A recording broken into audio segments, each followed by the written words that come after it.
Hello दोस्तों, मैं रजनी बुद्ध आपका स्वागत करती हूँ आपके अपने YouTube channel study point 123 by Rajni ma'am पर।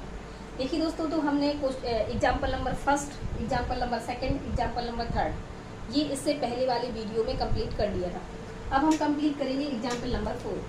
एग्जाम्पल नंबर 4 में ये लिखा है जो 3x, x+2 तथा 8 समांतर श्रेणी के 3 लगातार पद हैं। इस क्रम का चौथा पद ज्ञात कीजिए।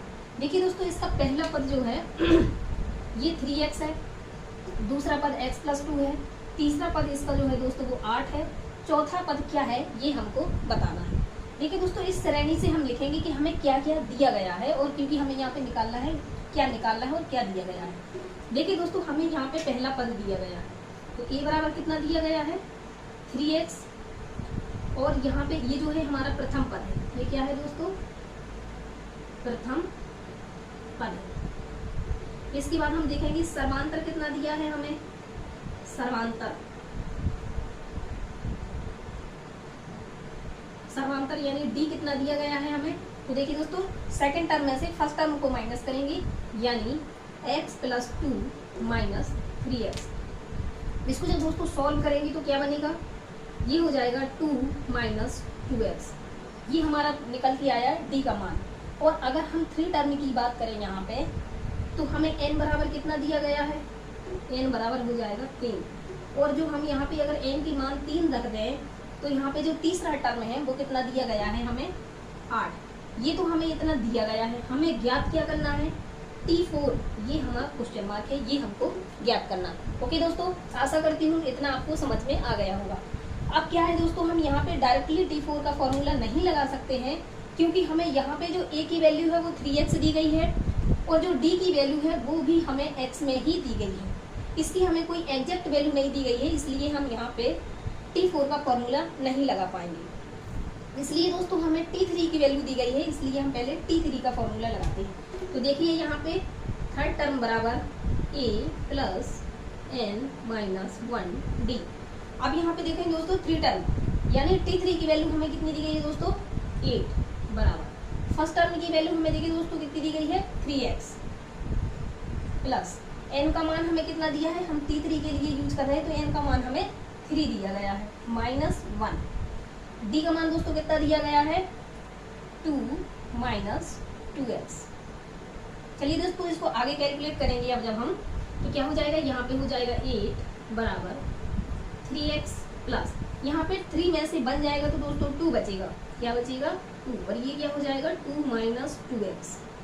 ओके दोस्तों, यहाँ से अब हम क्या करेंगे, 8 जेव का 3 लिखेंगे, 3x प्लस, और इस 2 का अंदर मल्टीप्लाई करेंगे तो 2 2 जा कितना हो जाएगा 4, और इसका और अंदर इसके अंदर मल्टीप्लाई करेंगे तो माइनस का हो जाएगा 4x।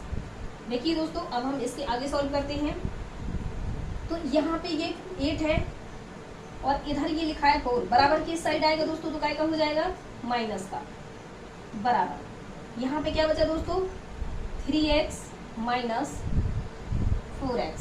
यहाँ पे देखें दोस्तों कि 8 में से 4 जाएगा तो क्या बचेगा 4, बराबर 3x में से 4x जाएगा तो माइनस का x बचेगा, इसलिए जो हमारे पास x की वैल्यू आएगी वो आएगी माइनस का 4। ओके दोस्तों, आशा करती हूँ इतना आपको समझ में आ गया होगा।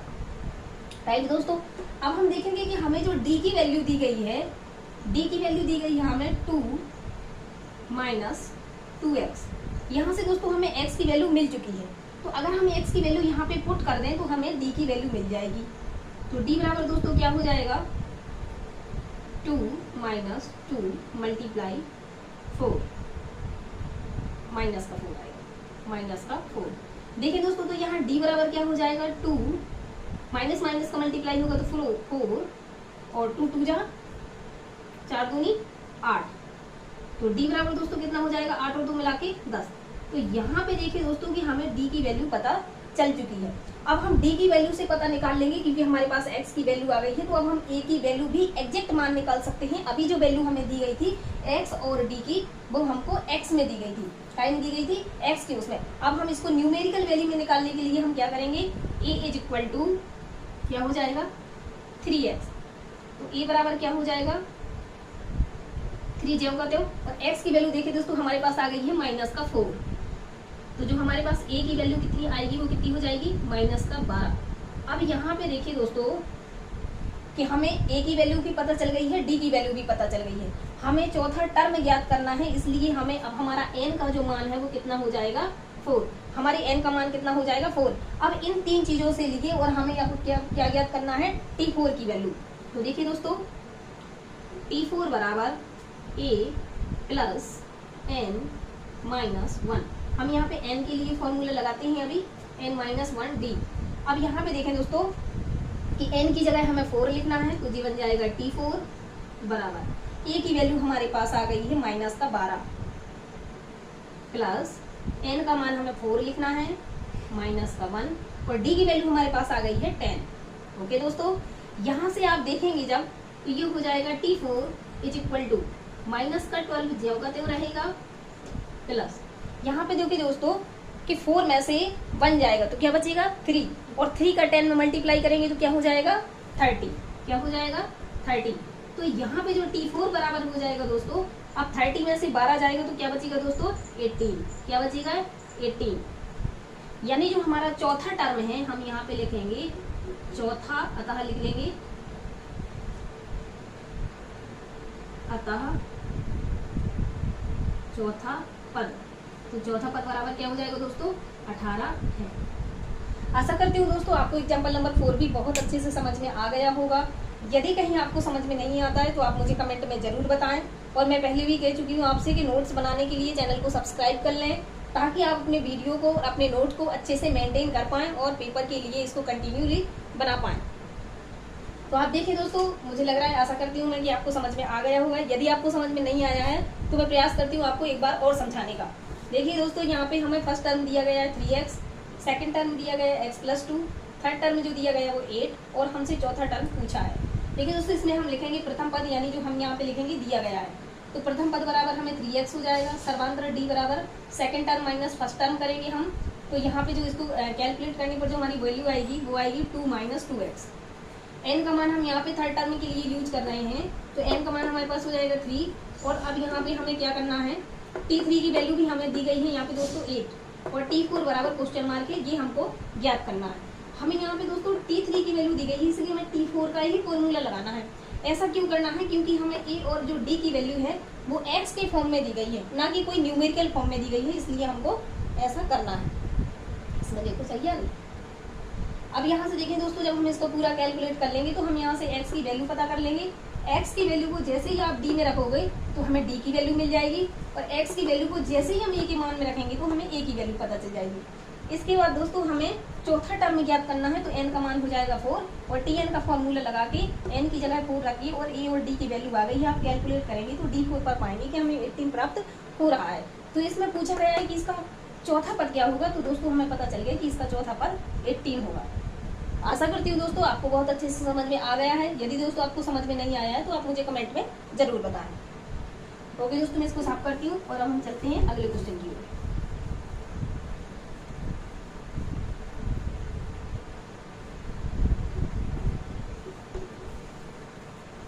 देखिए दोस्तों, इसका अगला क्वेश्चन है हमारे पास कि समांतर श्रेणी हमको एक अरिथमेटिक प्रोग्रेशन दी गई है। एग्जाम्पल नंबर 5 का जो हमें अरिथमेटिक प्रोग्रेशन दी गई है वो है 4, 7, 10, 13 का इसका अंतिम पद, इसका जो लास्ट टर्म है अंतिम पद हमको दिया गया है 148 दिया गया है। तो इसमें पदों की संख्या ज्ञात कीजिए, इसमें टोटल कितने पद हैं वो हमको बताना है। ओके दोस्तों, तो देखिए दोस्तों, हम यहाँ को सॉल्व करेंगे, हल करेंगे हम इसको। तो हल में हमें सबसे पहले क्या है, हम लिखेंगे यहाँ पे दिया गया है।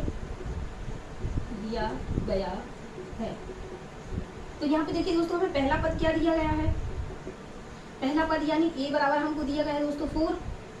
अब हमें निकालना है d यानी हमारा कॉमन डिफरेंस यानी सर्वांतर। सर्वांतर हमें क्या दिया गया है 7 - 4 = 3। अगर हम 10 में से 7 घटाएंगे तब भी 3 बचेगा, 13 में से 10 घटाएंगे तब भी 3 बचेगा। इसका मतलब हमारी जो ये प्रोग्रेशन दी गई है अरिथमेटिक प्रोग्रेशन है। ओके दोस्तों, यहाँ पे उसने पूछा है कितने पद ज्ञात करना है, तो n की वैल्यू हमें बताना है। और लास्ट टर्म उसने कहा है कि इसमें अंतिम पद 148 है, इसका मतलब हमें l का मान भी दिया गया है 148। ओके दोस्तों, यहाँ पे पूछ रहे कितने पद हैं, यानी n की वैल्यू हमें फाइंड करनी है। ओके दोस्तों, तो इस बार हम लास्ट टर्म का फॉर्मूला लगा देते हैं। लास्ट टर्म का फॉर्मूला होता है a plus n minus 1d। देखिए दोस्तों, इस फॉर्मूले में हम a उठा करके सारी वैल्यू पुट कर देंगे। तो l का मान जो दिया गया है हमें 148 दिया गया है, इज इक्वल टू a का मान हमें देखिए दोस्तों 4 दिया गया है, प्लस n का मान जो हमें है वो बताना है कि क्या होगा, और d का मान हमारे पास दोस्तों दिया गया है 3। अब हम क्या करेंगे दोस्तों, 3 दिया गया है, यहाँ से 4 को माइनस करेंगे इसमें से, यानी 148 माइनस 4 इज इक्वल टू, अब यहाँ से क्या बचेगा n माइनस 1, और ये हो जाएगा हमारे पास 3। अब देखें यार दोस्तों कि 148 में से 4 जाएगा तो क्या बचेगा दोस्तों 144 is equal to n minus 1, यहाँ पे हो जाएगा 3। आगे देखिए दोस्तों कि यहाँ पे ये है 144, और यहाँ पे जो भी संख्या गुणा में लिखी होती है वो बराबर किस साइड आएगी, तो क्या हो जाएगी दोस्तों बटे में, और यहाँ पे इस साइड क्या बचा है दोस्तों n माइनस 1। अब हम इसे 3 से डिवाइड करेंगे तो कितना हो जाएगा, 4 3 12 दोस्तों, 2 बचेगा, और 8 3 24 48, और यहाँ पे हो जाएगा दोस्तों n माइनस 1। अब देखिए दोस्तों ये n माइनस 1 है, बराबर किस साइड आएगा, तो प्लस में हो जाएगा। मैम 38 नहीं आएगा वहाँ 48 कहाँ 4 3 का भाग, तो 3 का भाग लगाए तो 3 चौको 12 नहीं होगा। हाँ। अब देखिए दोस्तों यहाँ पे हो जाएगा 48 प्लस 1 बराबर n। अब यहाँ पे देखिए दोस्तों 48 में से 1 प्लस करेंगे तो क्या हो जाएगा 49 इज इक्वल टू n। यानी उसने पूछा है दोस्तों कि समांतर श्रेणी के में पदों की संख्या ज्ञात कीजिए, तो हम लिख देंगे अतः पदों की संख्या। तो देखिए दोस्तों पदों की संख्या हमारे पास क्या हो जाएगी, यहाँ पे 49 है। यही दोस्तों हमारा आंसर हो जाएगा। ओके दोस्तों, मैं आशा करती हूँ कि आपको ये समझ में आ गया होगा। इसमें तो कोई समझाने वाली या रिपीट करने वाली कोई बात नहीं है, आप इसको अच्छे से देख सकते हैं। मैं बार बार आपसे कहती हूँ जहाँ भी आपको समझ में नहीं आता दोस्तों मुझे कमेंट करके जरूर बताएं, मैं आपकी समस्या को सॉल्व करने का पूरा प्रयास करूंगी। जय भीम, जय भारत।